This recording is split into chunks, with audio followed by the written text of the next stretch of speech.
Hi, I'm Marianne Binetti, and today I'm going to tell you how to be a plant detective and figure out what is killing your plants.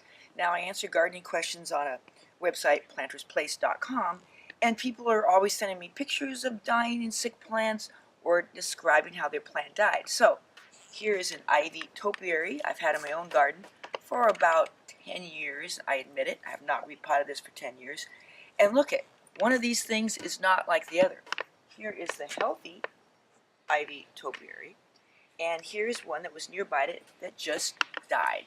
So the first thing I'm going to check when I see a dead ivy plant like this is I look at the back of the leaves. What I'm looking for is spider mite. I don't see any webbing, and I look closely, I see no little white dots. So I'm not going to suspect that spider mite killed this. I see no other evidence of insect damage. Okay, number two, the time of year. It is late summer, and it was a very hot and dry summer in the Pacific Northwest, so obviously I suspect the pot dried out, the ivy died.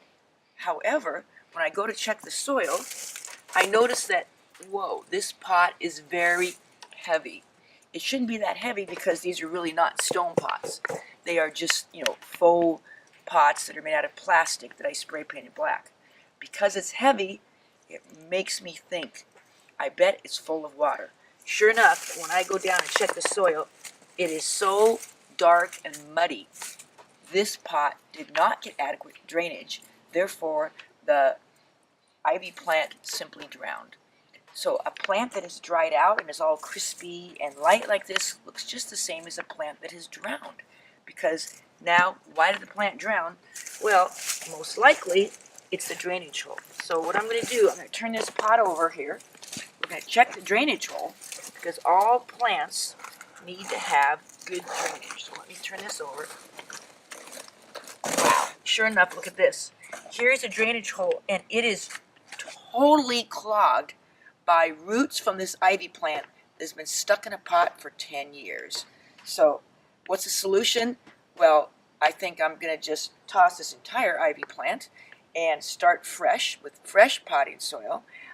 And what I'm going to do with that drainage hole, learn my lesson, I'm going to cover the drainage hole with this. Okay, this is a coffee filter, and I started putting these in the bottom of my pots to protect the drainage hole so that roots cannot go through those big drainage holes and clog them up. And I also have to follow my own advice and not let the same plants grow in the same containers for 10 years. I should probably repot them more often.